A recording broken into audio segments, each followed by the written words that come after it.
तो हमको पता चल गया कि दो तरीके के चार्ज हो गए, एक पॉजिटिव चार्ज हो गया, एक निगेटिव चार्ज हो गया। जो ग्लास रॉड के अंदर आया था वो पॉजिटिव चार्ज था, जो आपकी एबोनाइट रॉड के अंदर था वो निगेटिव चार्ज था। तो पॉजिटिव चार्ज और निगेटिव चार्ज के बारे में सबसे पहले हमको किसने बताया था, तो इस नाम को भी हम लोग जान लेते हैं। वो थे हमारे बेंजामिन फ्रैंकलिन। कौन थे? Benjamin Franklin. और इसके बारे में उन्होंने कब बताया था, तो 1750 में इन्होंने इसके बारे में बताया था। समझिए हमको 1600 में पता चल गया था, ठीक है। गिलबर्ट जो थे कि चार्ज जैसा कुछ होता है, उसके भी 150 साल बाद हमको पता चला कि दो तरीके के चार्ज होंगे, एक पॉजिटिव चार्ज होगा और निगेटिव चार्ज होगा। और इस एक्सपेरिमेंट से एक चीज हमको और बड़ी इंपॉर्टेंट क्लियर हुई कि अगर पॉजिटिव चार्ज के पास पॉजिटिव चार्ज आएगा तो ये एक दूसरे को क्या करेंगे, रिपेल करेंगे। और अगर पॉजिटिव चार्ज के पास निगेटिव चार्ज आएगा तो ये एक दूसरे को क्या करेंगे, अट्रैक्ट करेंगे। इसीलिए जब हम लोग ग्लास रॉड के पास क्या ले जा रहे थे, ग्लास रॉड ले जा रहे थे, तो वो एक दूसरे को क्या कर रहे थे, रिपेल कर रहे थे। जब हम लोग एबोनाइट रॉड के पास क्या कर रहे थे, एक और एबोनाइट रॉड ले जा रहे थे, तो भी वो एक दूसरे को क्या कर रहे थे, रिपेल कर रहे थे। लेकिन जब हम लोग ग्लास रॉड के पास किसको लेके गए, एबोनाइट की रॉड को लेके गए, तो वो एक दूसरे को क्या करने लगे, अट्रैक्ट करने लगे। तो इससे हमको एक कॉन्सेप्ट समझ में आया कि जो लाइक चार्जेस होते हैं, इसको आपको याद रखना है कि जो लाइक चार्जेस हैं वो क्या करते हैं, रिपेल ईच अदर। पहला पॉइंट जो समझना है, वाइल अनलाइक चार्जेस, अनलाइक का मतलब एक पॉजिटिव एक negative, unlike charges attract each other. तो इस तरीके से हमको दो पॉजिटिव चार्जेस के बारे में, दो चार्जेस के बारे में पता चला, एक पॉजिटिव चार्ज होगा, एक नेगेटिव चार्ज होगा। और इसके बारे में हमको 1715 में बेंजामिन फ्रैंकलिन ने बताया। ये इस तरीके के सारे एक्सपेरिमेंट किए गए थे जिनसे हमको पता चला। और एक बहुत अच्छी बात हमको ये पता चली कि अगर लाइक चार्जेस होंगे तो वो क्या करेंगे, एक दूसरे को रिपेल करेंगे। रिपेल करने का मतलब एक दूसरे से दूर हटेंगे। और अगर अनलाइक चार्जेस होंगे तो वो एक दूसरे को अट्रैक्ट करेंगे, एक दूसरे के पास पास जाएंगे। अब देखिए इस तरीके से जब हमको चार्जेस के बारे में पता चल गया, अब हमारा इसमें अगला टॉपिक है इलेक्ट्रॉन थ्योरी ऑफ इलेक्ट्रिफिकेशन। अब इलेक्ट्रॉन थ्योरी ऑफ इलेक्ट्रिफिकेशन का मतलब क्या है कि अब हम लोगों के बारे, हमको किसी को बताना है कि किसी बॉडी के पास पॉजिटिव चार्ज है, किसी बॉडी के पास निगेटिव चार्ज है। तो उसके लिए हम लोग ये पीछे वाली पूरी कहानी नहीं समझाएंगे कि हम लोगों ने एक ग्लास रॉड को ले रहे हैं, उसको हम लोग सिल्क से रब कर रहे हैं, एक हम लोग एबोनाइट की रॉड को ले रहे हैं, उसको हम लोग कैट स्किन से रब कर रहे हैं। अब हम लोगों ने उसको थोड़ा सा मॉडर्न बनाया और मॉडर्न बना के हम लोग अब उसको नाम दिया इलेक्ट्रॉन थ्योरी। इलेक्ट्रॉन थ्योरी के बेसिस पे हम लोग इलेक्ट्रिफिकेशन को एक्सप्लेन करेंगे। हम लोग बताएंगे कैसे बॉडी हमारी पॉजिटिवली चार्ज हो रही है, कैसे हमारी बॉडीज निगेटिवली चार्ज हो रही हैं। तो इसको हम लोग बोले तो जो मॉडर्न एक्सप्लेनेशन है इलेक्ट्रिफिकेशन की, मॉडर्न एक्सप्लेनेशन जो आज की बात कर रहे हैं, इतनी पुरानी बात नहीं कर रहे हैं 1600 की बात की। तो जो मॉडर्न एक्सप्लेनेशन है किसकी, इलेक्ट्रिफिकेशन की, किसी भी मटेरियल की, वो बेस्ड है किस पे, वो हमारी बेस्ड है इलेक्ट्रॉन मॉडल पे। किस पे बेस्ड है, तो हमको याद रखना है इलेक्ट्रॉन मॉडल। अब इलेक्ट्रॉन मॉडल क्या है, अब इसको हम लोग थोड़ा सा समझते हैं। इलेक्ट्रॉन मॉडल में क्या बताया गया है कि हर एक मटेरियल किससे बना है, एटम से मिलके बना है।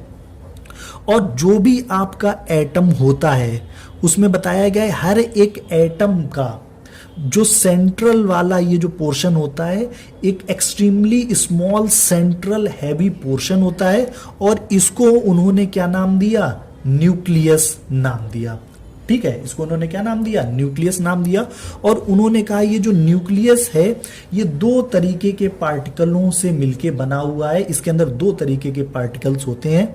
एक पार्टिकल को उन्होंने नाम दिया प्रोटॉन्स और दूसरे पार्टिकल्स को उन्होंने नाम दिया न्यूट्रॉन्स। ठीक है, और फिर उन्होंने क्या बताया कि जो प्रोटॉन्स होते हैं इसके पास पॉजिटिव चार्ज होता है और ये जो हमारे न्यूट्रॉन्स होते हैं ये हमारे कैसे होते हैं, चार्जलेस। इन न्यूट्रॉन्स के पास किसी भी तरीके का चार्ज नहीं होता है।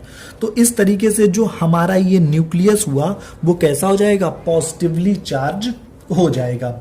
और इस न्यूक्लियस के चारों तरफ डिफरेंट डिफरेंट ऑर्बिट्स में एक तीसरे तरीके का पार्टिकल होता है जिसको उन्होंने नाम दिया इलेक्ट्रॉन। और इस इलेक्ट्रॉन के पास कैसा चार्ज होता है, निगेटिव चार्ज होता है।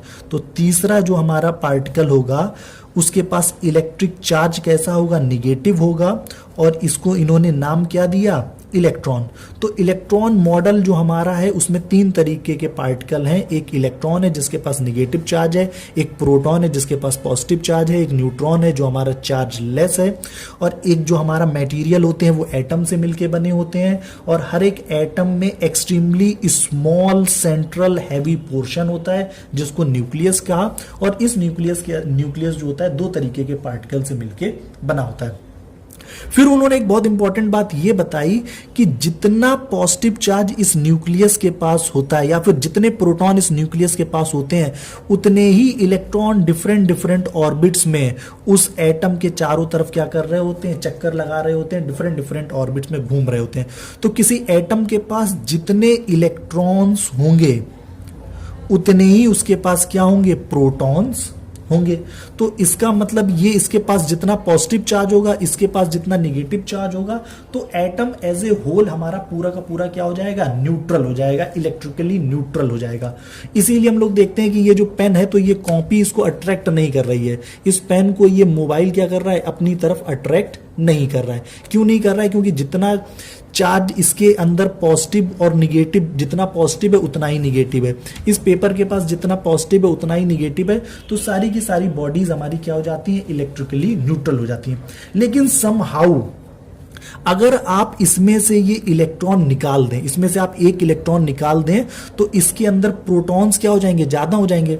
मान लीजिए किसी चीज के पास 100 इलेक्ट्रॉन थे और आपके 100 प्रोटॉन थे, ठीक है, उसमें से आपने क्या कर लिया, एक इलेक्ट्रॉन किसी तरीके से निकाल लिया, ठीक है, तो इसके पास 99 इलेक्ट्रॉन बचेंगे और इसके पास क्या बचेंगे, 100 प्रोटॉन बचेंगे। तो अब ये बॉडी हमारी कैसी हो जाएगी, पॉजिटिवली चार्ज हो जाएगी। मींस जहां पर डिफिशियंसी ऑफ इलेक्ट्रॉन्स होती है वो उसकी वजह से अगर कहीं पे डिफिशियंसी ऑफ इलेक्ट्रॉन होगी तो वहां पर बॉडी कैसी हो जाएगी, पॉजिटिवली चार्ज हो जाएगी।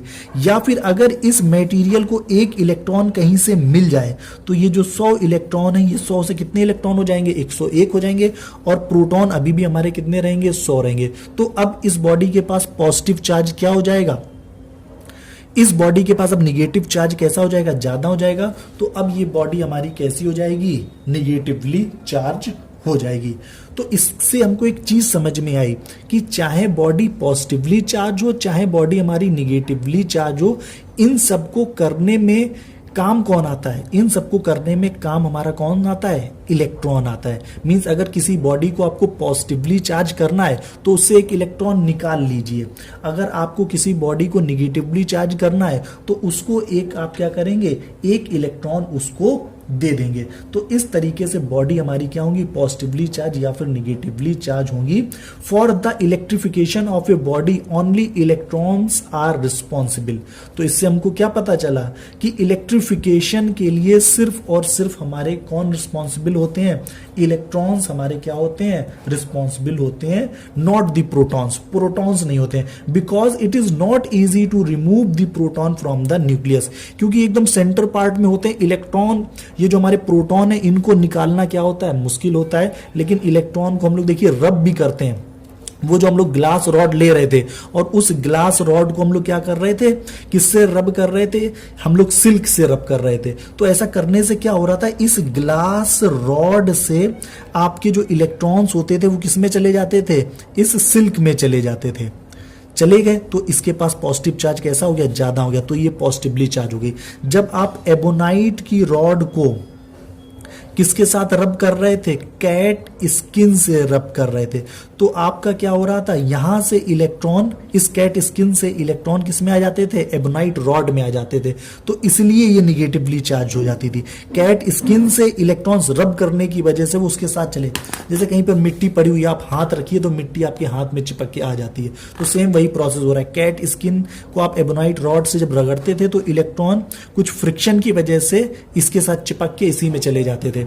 आप जब ग्लास रॉड को सिल्क के साथ रब करते थे तो कुछ इलेक्ट्रॉन इस ग्लास रॉड से निकल के किस में चले जाते थे, सिल्क में चले जाते थे।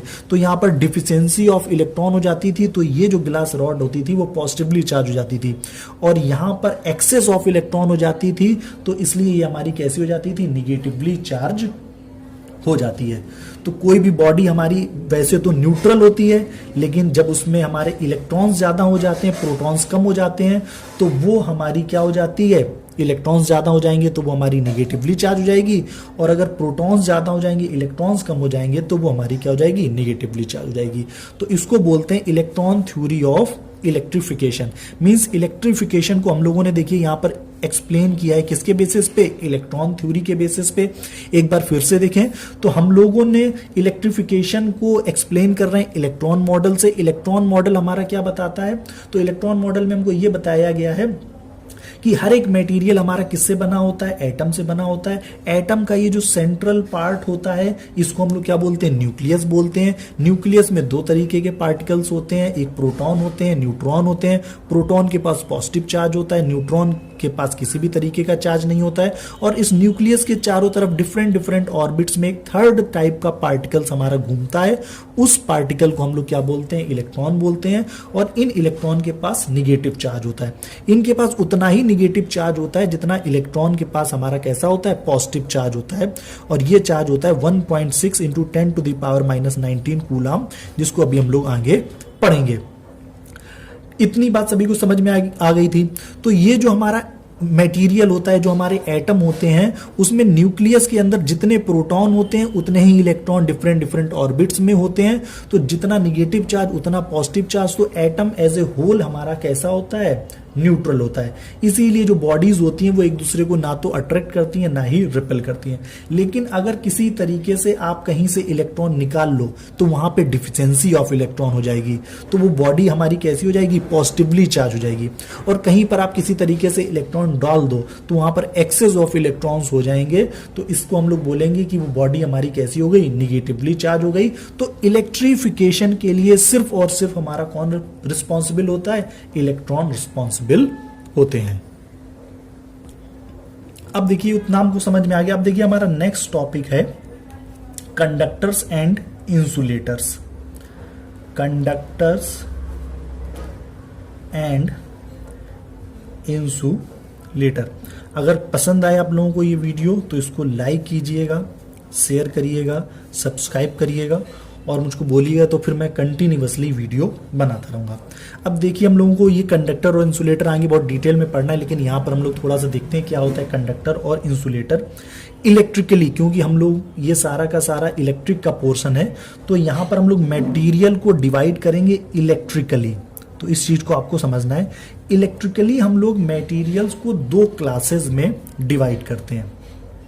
एक हमारा होता है कंडक्टर, ठीक है, और दूसरा हमारा होता है इंसुलेटर। पहला है हमारा इलेक्ट्रिकली, अगर हम लोग डिवाइड करें किसी मटेरियल को, तो एक है हमारा कंडक्टर और एक है हमारा इंसुलेटर। अब क्वेश्चन उठता है कि कंडक्टर कौन होते हैं, तो conductor are those through which electric charge can easily flow. तो कंडक्टर वो होते हैं जिनके अंदर से हमारे ये जो चार्जेस हैं वो इजिली क्या हो जाते हैं, फ्लो होते हैं। तो उनको हम लोग क्या बोलते हैं, कंडक्टर्स बोलते हैं। इसके अगर हम लोग एग्जाम्पल्स की बात करें तो जितने भी हमारे मेटल्स हो गए, ह्यूमन बॉडी हो गई, ठीक है, या फिर हमारी अर्थ हो गई, मरकरी हो गई, ये सारे के सारे जो हमारे एग्जाम्पल हैं वो किसके एग्जाम्पल हैं, कंडक्टर के एग्जाम्पल्स हैं। तो आपको याद रखना है कंडक्टर्स कौन से होते हैं, जिसके अंदर इलेक्ट्रिक चार्ज, जो भी हम लोग पीछे इतना सब चार्ज पढ़ते हुए आए, वही वाले चार्ज अगर आसानी से उसके अंदर एक जगह से दूसरी जगह घूम सके तो उसको हम लोग क्या बोलेंगे, कंडक्टर बोलेंगे। और इसके एग्जाम्पल्स मेटल्स, ह्यूमन बॉडी, अर्थ, मरकरी और भी बहुत सारे एग्जाम्पल्स हैं। अब इसको हम लोग थोड़ा सा और डिटेल में समझते हैं कि कैसे ये मूव करते हैं। तो अगर हम लोग बात करें इन मेटल्स, अगर हम लोग मेटल्स की बात करें तो उसमें होता क्या है कि जो निगेटिव चार्ज होते हैं वो फ्री होते हैं मूव करने के लिए। जैसे आपने मेटल को रब कर दिया या उसको किसी तरीके से एनर्जी दे दी, गर्मी दे दी, तो अभी हम लोगों ने देखा था सेंटर में न्यूक्लियस होता था जिसके अंदर पॉजिटिव चार्ज होता था और इसके चारों तरफ डिफरेंट डिफरेंट ऑर्बिट्स होते थे काफी सारे, जिसमें इलेक्ट्रॉन हमारे मूव करते थे। और ये इलेक्ट्रॉन और ये प्रोटॉन के बीच में एक फोर्स ऑफ अट्रैक्शन होता है। तो जो सबसे बाहर वाला इलेक्ट्रॉन होगा उसके ऊपर ये बहुत कम फोर्स लगा रहा होगा, बहुत कम फोर्स से एक दूसरे के साथ जुड़े होंगे। तो अगर किसी तरीके से थोड़ी सी एनर्जी इसको मिल जाए तो ये इलेक्ट्रॉन यहां से क्या हो जाएगा, फ्री हो जाएगा। और जब ये फ्री हो जाएगा तो ये क्या करेगा, जो भी हमारा मटेरियल होगा उस पूरे के पूरे वॉल्यूम में आसानी से क्या करेगा, इसके अंदर वो चार्ज कैरियर जो भी हमारा इलेक्ट्रॉन होगा वो घूमेगा, और इसी को हम लोग क्या बोलेंगे कि ये हमारा क्या है, कंडक्टर। क्यों? क्योंकि इसके अंदर जो हमारा चार्ज है, चार्ज कैरियर है, निगेटिव चार्ज है, वो आसानी से मूव कर रहा है। और पॉजिटिव चार्ज हमारा इमोबाइल होगा क्योंकि वो हमारा मूव नहीं कर रहा है, क्योंकि वो यहाँ पर इसमें हमारा कैसा है, रुका हुआ है। तो ये हमारे क्या होते हैं, कंडक्टर्स होते हैं। अब देखिए इंसुलेटर क्या होता है, तो जस्ट इसका अपोजिट कर देना है। Those substance in which electric charge can not flow are called insulator और डाइलेक्ट्रिक। मीन्स जिसमें ये हमारे चार्ज कैरियर फ्लो नहीं हो सकते हैं, जहां है वहीं के वहीं बने रहेंगे, तो उसको हम लोग क्या बोलेंगे, इंसुलेटर बोलेंगे। इसके एग्जाम्पल हमारे क्या हो जाएंगे, ग्लास हो जाएगा, हार्ड रबर हमारा इसका एग्जाम्पल हो जाएगा, प्लास्टिक इसका एग्जाम्पल हो जाएगा, ड्राई वुड हो जाएगा। ये सारे के सारे किसके एग्जाम्पल हो जाएंगे, हमारे इंसुलेटर के एग्जाम्पल्स होंगे। और इंसुलेटर है प्रैक्टिकली नो फ्री इलेक्ट्रॉन्स, इसमें फ्री इलेक्ट्रॉन्स नहीं होते। तो कंडक्टर्स वो होते हैं जिनके पास हमारे क्या होते हैं, फ्री इलेक्ट्रॉन्स, जिसमें आसानी से मूव कर सकें। और इंसुलेटर वो होते हैं जिसके पास, अगर हम लोग प्रैक्टिकली बात करें तो फ्री इलेक्ट्रॉन्स होते नहीं है, और अगर इलेक्ट्रॉन्स जो हैं वो हमारे आसानी से या फिर इसके अंदर मूव नहीं कर सकते। ठीक है, तो ये हमारे कंडक्टर होते हैं और ये इंसुलेटर होते हैं। एक बहुत आपको एक चीज समझनी है, इंपॉर्टेंट डिफरेंस कंडक्टर और इंसुलेटर में, कि अगर आपने किसी कंडक्टर को चार्ज दिया है तो वो जो चार्ज होगा वो उस पूरे के पूरे कंडक्टर में क्या हो जाएगा, फैल जाता है। अगर आप चार्ज दोगे तो वो चार्ज पूरे के पूरे कंडक्टर में फैल जाएगा। लेकिन अगर आप किसी इंसुलेटर को चार्ज दोगे तो वो चार्ज उसी जगह पर बस रुक जाएगा जहां पर आपने उसको वो चार्ज दिया है। If some charge is given to an insulator, it stays at the place where is it put on. जहां पर आप उस चार्ज को रख दोगे वो वहीं का वहीं बना रहेगा। आपने यहाँ पे इसकी सरफेस पे ऐसे रख दिया तो बस ये इतने ही पोर्शन पे बना रहेगा, ये पूरी की पूरी सरफेस पे नहीं फैलेगा। लेकिन अगर आप लोगों ने कंडक्टर को चार्ज दिया, यहीं पे दिया इतना सा, ये तो ये पूरा का पूरा चार्ज क्या हो जाएगा, इसकी सरफेस के ऊपर फैल जाएगा। ये आपको डिफरेंस याद रखना है कंडक्टर में और इंसुलेटर।